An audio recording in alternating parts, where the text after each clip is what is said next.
같이 기도하시고 별 말씀을 듣겠습니다. 살아계신 하나님, 오늘도 저희를 사랑하셔서 이 자리에 불러 모아주시고 거룩한 예배를 드리게 하시며 하나님의 음성을 듣게 해주시니 감사합니다. 복된 귀를 가지고 있는 저희들, 오늘도 들을 귀 있는 자는 들을지어다 하시는 성령의 음성을 듣게 하시고 영혼이 살아나며 우리의 삶이 회복되며 믿음이 회복되며 하나님과의 관계가 회복되는 축복의 시간이 되게 하여 주시옵소서. 부족한 종을 주께 의탁하오니 주의 오른팔로 오른손으로 붙잡아 주시옵소서. 예수님의 이름으로 기도하옵나이다. 아멘. 제가 세 가지 짧은 예화를 말씀을 드리는데요. 공통점이 있습니다. 첫째는 시간은 꽃병 같은 것이다. 무슨 꽃을 꽂는가에 따라 달라진다. 엉겅퀴 꽃을, 장미꽃을 꽂을 수도 있다. 꽃병에다가 무슨 꽃을 꽂는가. 볼품없는 엉겅퀴 꽃을, 아름다운 장미꽃을 꽂느냐에 따라서 우리의 인생 시간은 내용이 달라진다는 것입니다.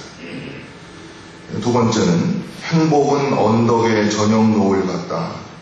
틀림없이 누구에게나 보이지만 대개는 다른 쪽으로 눈을 돌려 그것을 놓치고 만다.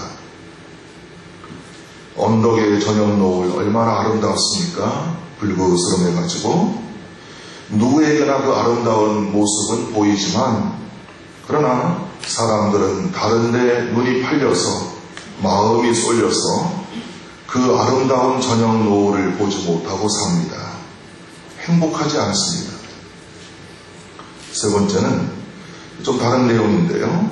두뇌에 좋은 음식, 브레인 푸드라고 하는 것인데요. 5가지 참치가 기억력과 학습 능력 향상에 효과적이라고 그러고요.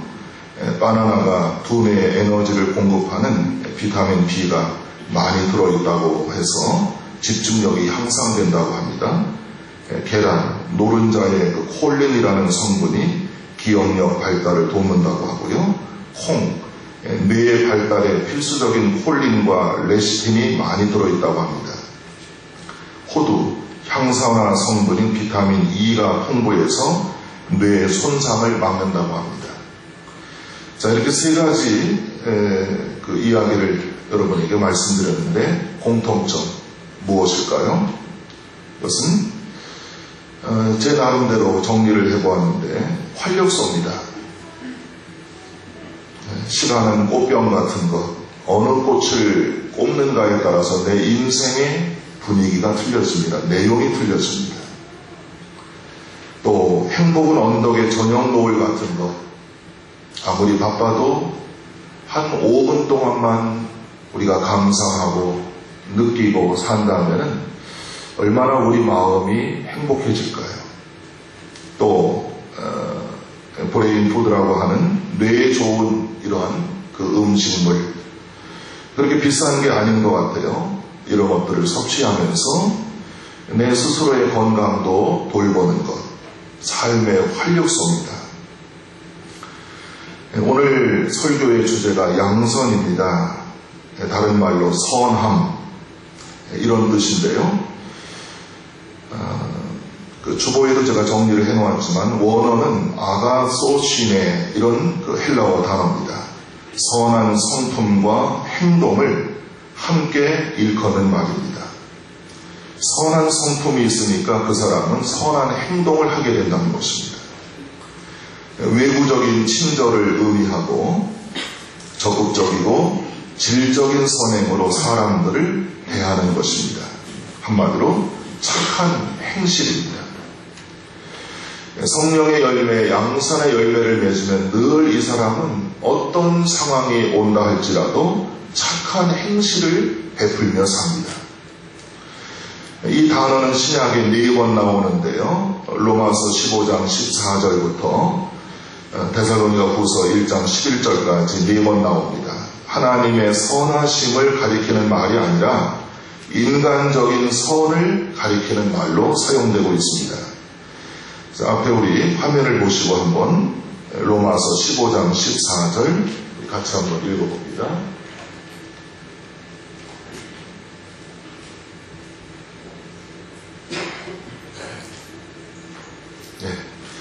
읽습니다. 시작. 내 형제들아 너희가 스스로 선함이 가득하고 모든 지식이 차서 능히 서로 권하는 자임을 나도 확신하노라.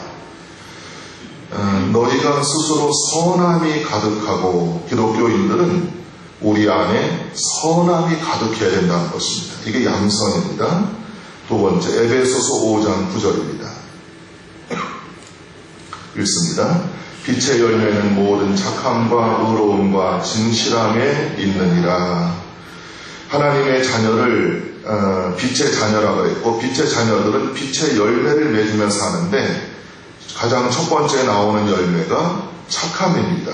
영어로 굿니스라고 그러는데 착함, 선행입니다. 자, 하나 더요. 데살로니가후서 1장 11절입니다.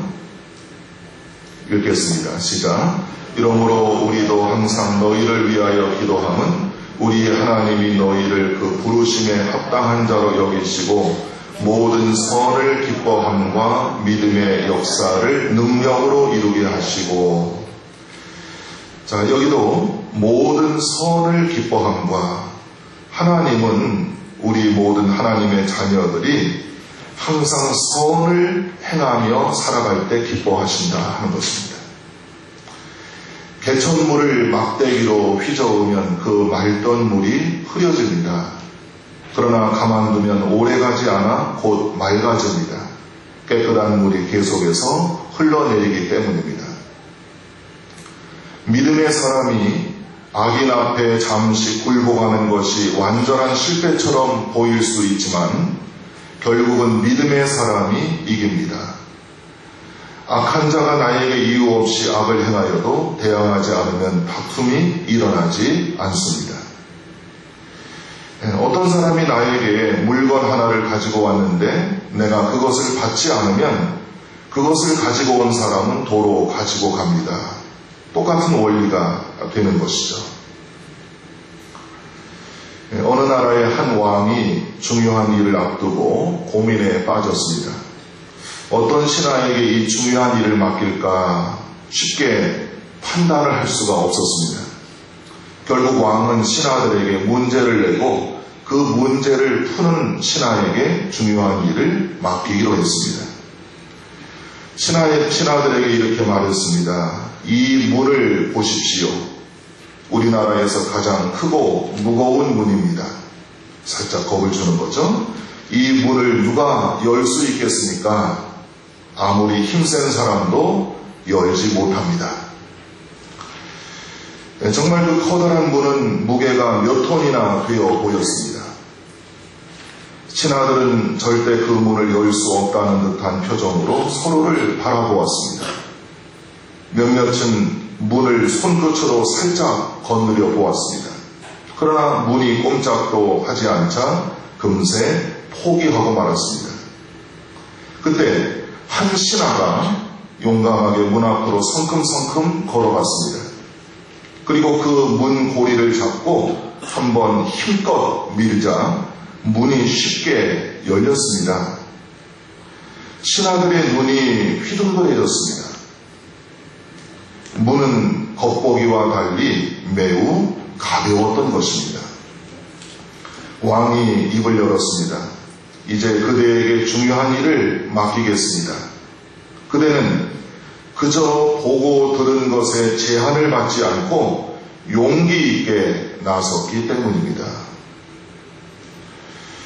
대부분의 사람들이 세상을 살아가면서 적당하게 타협하고 가장 쉽고 편안한 길로 가려고 합니다. 마치 이 큰 문이 열리지 않을 거야, 아예 겁을 집어먹고 포기한 것처럼. 선을 행하며 살면 그만큼 나에게 손해가 돌아올까봐 미리 겁을 먹고 적당히 죄를 짓고 적당히 거짓말도 하고 적당히 말씀도 어기고, 그러나 하나님은 항상 선을 행하며 믿음으로 말씀으로 용기 있게 살아가는 자에게 문을 열어주십니다. 복을 베풀어 주십니다. 비껴가면 안 됩니다. 피하면 안 됩니다. 하나님이 보시고 인정하시고 알아주십니다. 갚아주십니다. 선을 행하는 데에는 용기가 필요합니다. 비겁한 사람은 용기가 없기 때문에 선을 행할 수가 없습니다. 성경은 양선에 대하여 이렇게 말합니다. 선이 무엇입니까? 일본의 대지진을 만나서 그 사람들을 도와주는 게 선입니까? 네, 맞습니다. 북한 동포들을 인도주의 입장에서 도와주는 게 선입니까? 맞습니다. 그러나 성경은 한 차원 더 뛰어넘어서 하나님이 우리에게 말씀하시는 선이란 바로 이런 것이라고 알려주고 계십니다.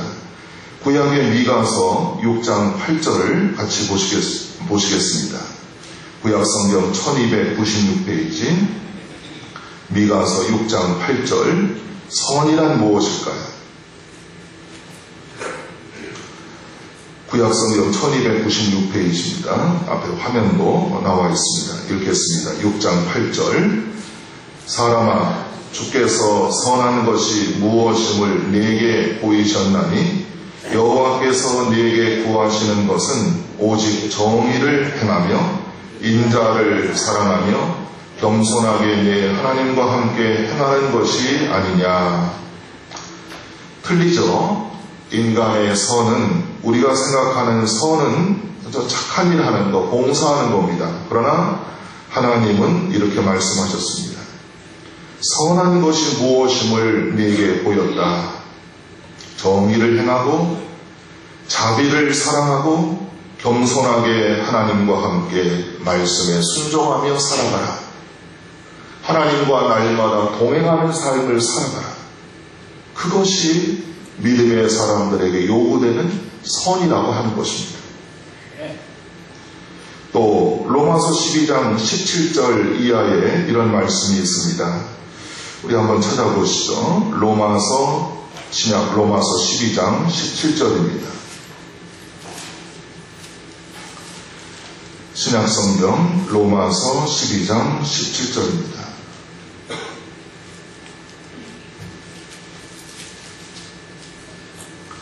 (257페이지) 로마서 12장 17절에서 끝에 21절까지 찾아서 같이 읽겠습니다. 앞에 화면도 보시면 됩니다. 시작. 아무에게도 악을 악으로 갚지 말고 모든 사람 앞에서 선한 일을 도모하라. 할 수 있거든 너희로서는 모든 사람과 더불어 화목하라. 내 사랑하는 자들아 너희가 친히 원수를 갚지 말고 하나님의 진노하심에 맡기라. 기록되었으되 원수 갚는 것이 내게 있으니 내가 갚으리라고 주께서 말씀하시니라. 네 원수가 줄이거든 먹이고 목마르거든 마시게 하라. 그리함으로 네가 숯불을 그 머리에 쌓아 놓으리라. 악에게 지지 말고 선으로 악을 이기라. 아멘. 선한 일을 도모하라 그랬습니다. 모든 사람 앞에서 선한 일을 도모하라. 악에게 지지 말고 선으로 악을 이기라. 기독교인들은 선을 위해 태어난 사람들입니다. 하나님이 선하신 분입니다. 그러므로 하나님의 자녀들도 선하게 살아야 됩니다. 믿음으로 살아야 되고 하나님의 말씀대로 살아야 됩니다. 악을 악으로 똑같이 대하는 것은 믿지 않는 사람처럼 살아가는 것입니다. 악을 선으로 대하는 것은 하나님의 자녀들만이 할 수 있는 것입니다. 성령의 충만한 은혜로만 그렇게 할 수 있습니다. 구약 에스더서에 나오는 내용을 말씀드립니다. 에스더서는 BC 예수님 오시기 전 464년경 바사 나라 고대 페르시아 지금 이란인데요. 그 바사 제국의 아하수에로 왕 시대에 있었던 일입니다. 당시 강대국이었던 이 바사의 왕 아하수에로 왕에게는 와스디라는 아름다운 왕비가 있었는데, 왕이 하루는 술잔치를 크게 벌여놓고 모인 신하들에게 왕비의 아름다움을 자랑하고 싶어서 잔치자리에 왕비를 초청했지만 와스디 왕비는 이를 거절했습니다.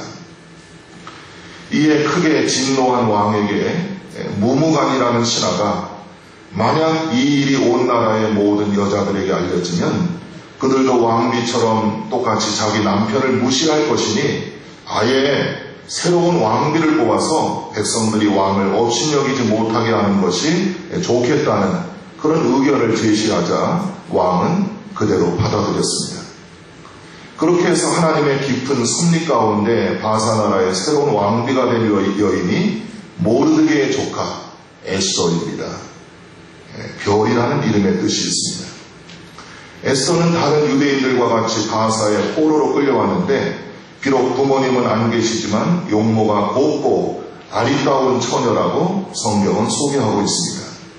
에스더는 모르드게가 친딸처럼 믿음으로 잘 키운 여인입니다.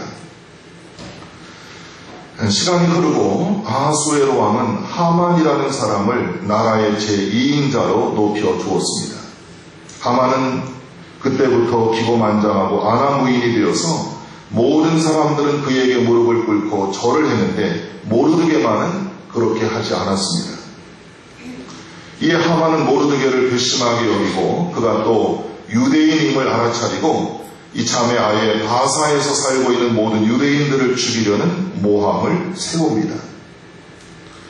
악하고 교만한 사람 하만은 아하수에로 왕에게 유대인들이 왕의 명령과 국법을 지키지 않으니 모두 죽이는 것이 왕과 나라를 위해서 좋겠다는 계획을 말씀드리고 왕의 허락을 받게 됩니다.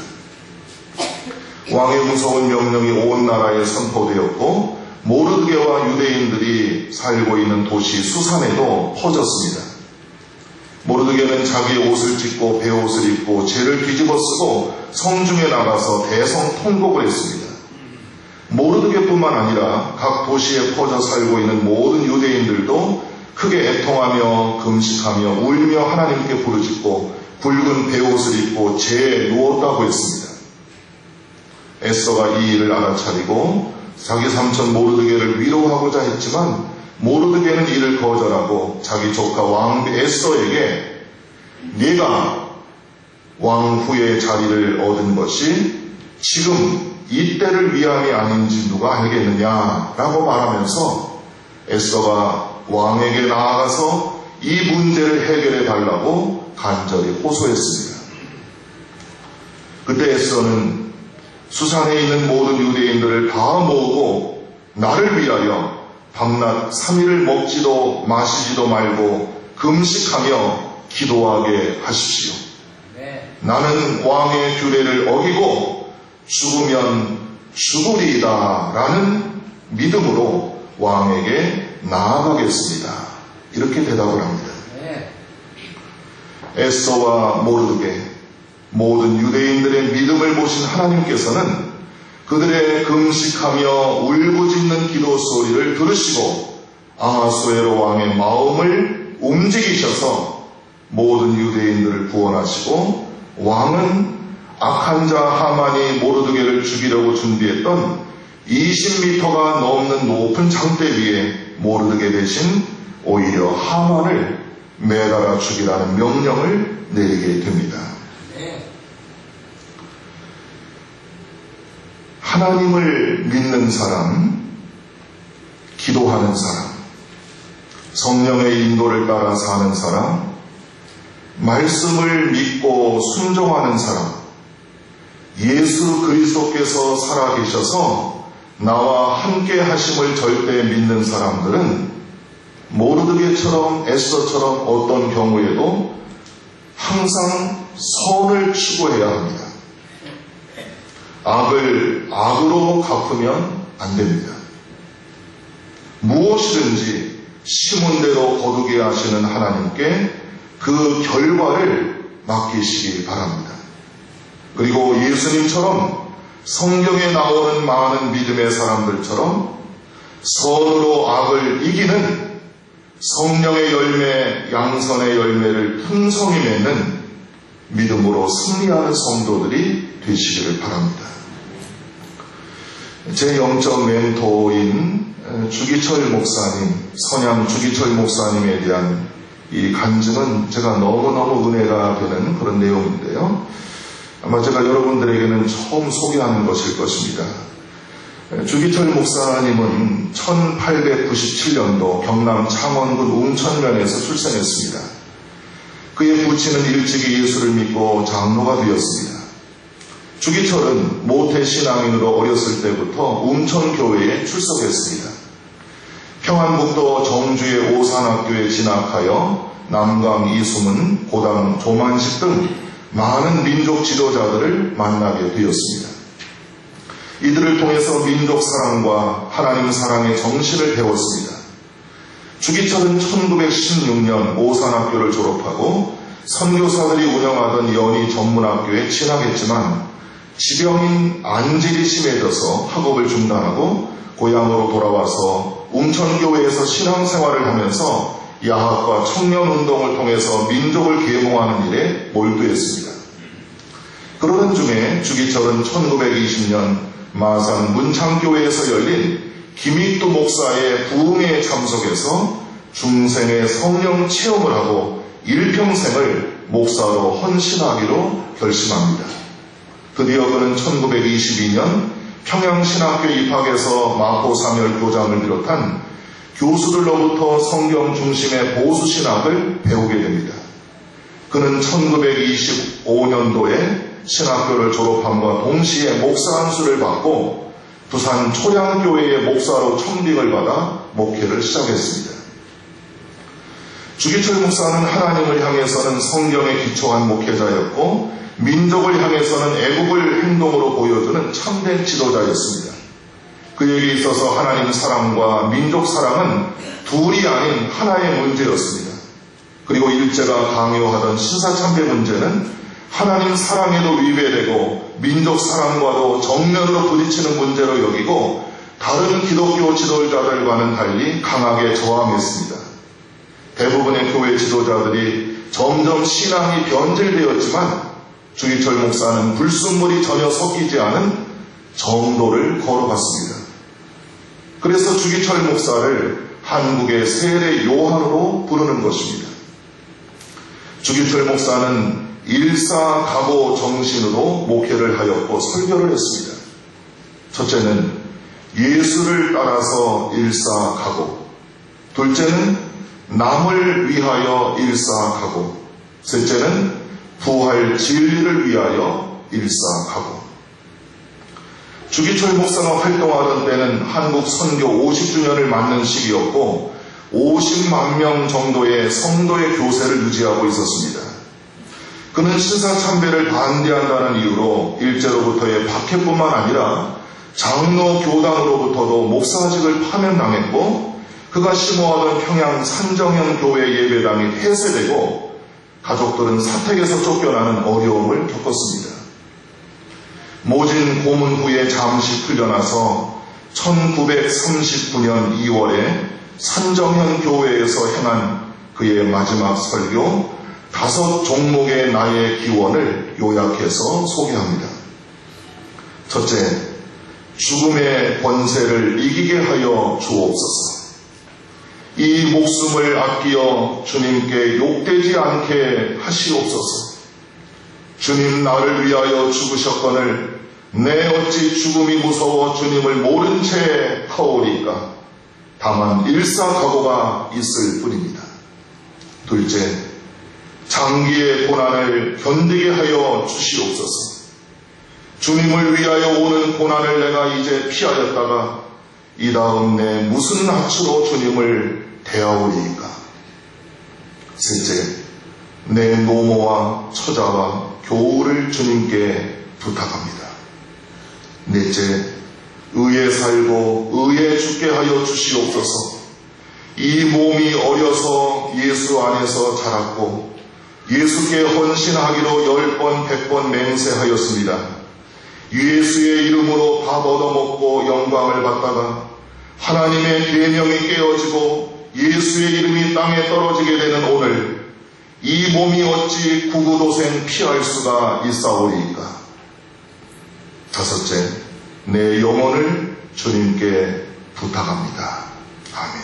아멘.